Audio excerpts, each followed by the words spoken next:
Init. Sakit ah. Iyak ako. Iyak ako.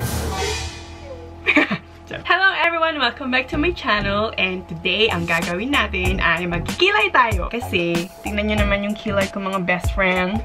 Dumi na. Ang ano na, hindi na siya on fleek. Kaya, I took this golden opportunity para naman ma-show ko sa inyo kung paano ako magkilay. And I will share to you some kilay tips para naman hindi kayo mahirapan magkilay. So, first things first, kung magkikilay kayo, dapat after nyo mag-shower, maligo, or pagtapos na kayo maligo, maghilamos kayo. Kaya ang gagawin natin, lalagyan natin siya ng, ano to basta ito kaya, gaganyan mo lang. Tapos maghilamos na rin ako. Ganyan. You can use a tweezer para mas matagal siyang tumubo, or you can use a razor blade. Ito, nabili ko lang to sa dollar store. Kung gusto mo yung mabilis, ganun yun lang. Pero ito, pang ano ko lang sa mga small hairs kasi nga, nahirapan akong gamitin yung tweezer kasi masyadong silang maliit. Hindi ko na sila nakikita. Tip is, kung di nyo talaga alam magkilay at first, punta lang kayo sa mga sa palengke. Meron naman nagkikilay sa palengke o sa mga salon. After nun, kayo na lang magtanggal, di ba? Mga maliliit lang naman yung mga nandito yung tatanggalin nyo kaya. Mas tipid yon. Dahil na-shape na yung kilay, tatanggalin ko na lang yung mga ganyan-ganyan dyan. Brush muna natin siya gamit ng spoolie. Yan, i-brush nyo lang siya para siya mag-set. Ganyan, ganyan nyo lang. And then, go ahead and tweeze it. Medyo masakit siya, kaya kailangan basain nyo muna. Yun yung tip.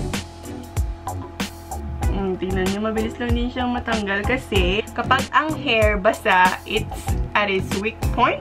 Hindi intact yung mga natural hydrogen bonds ba yun? Basta Google nyo.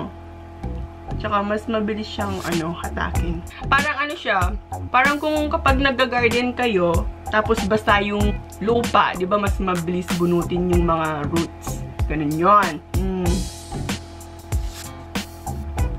So, ayan. Tanggalin natin siya. Kainit. Sakit ah. Iyak ako. Iyak ako. Okay, so dito naman tayo sa kabilang mga friendship. Tapos ko na dyan.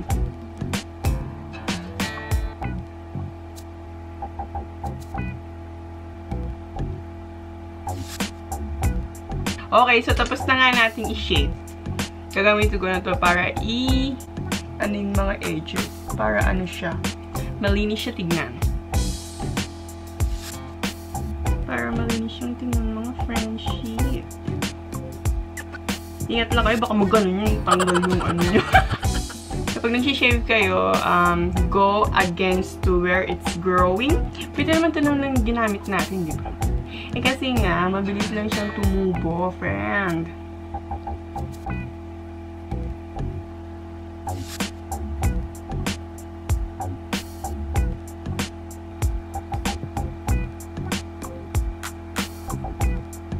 King touches na tayo. And then, wag nyo din kalimutan na dito na part.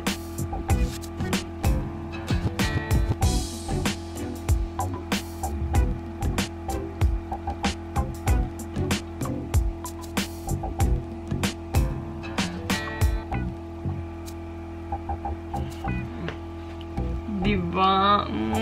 Nakasave akong $10. Okay, so yun na nga guys. Tapos na tayong magkilay. And kapag nagbunot kayo, dapat after 4 hours nyo babasain yung kilay nyo. Kasi nga, masakit pa yan. Mamamagayan. Okay? So, tapos na nga tayo kung paano ko i-tweeze and yung kilay natin. Kaya, punta na tayo sa mag-fill in ng brows. So, lagi ako nag-start sa edge, mga best friend. Para pointy-pointy siya. Dito sa baba, mga friends. Ito yung sa may buhok. Try natin. Then dito.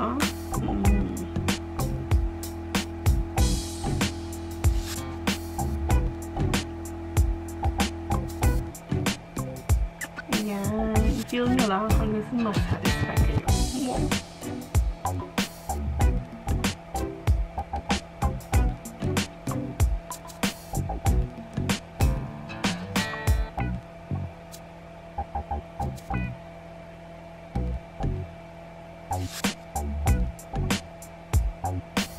So, next, dahil hindi siya mukhang perfect, meron pang trick dyan.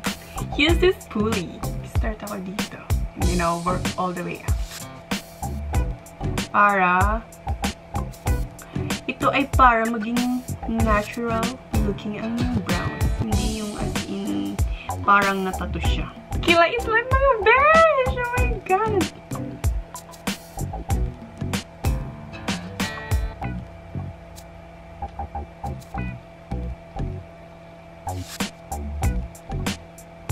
Diba, mga friendship? Tapos ng ating kilay. Thank you po sa panonood ng video nito and I'll see you on my next vlog. Thank you! Bye-bye!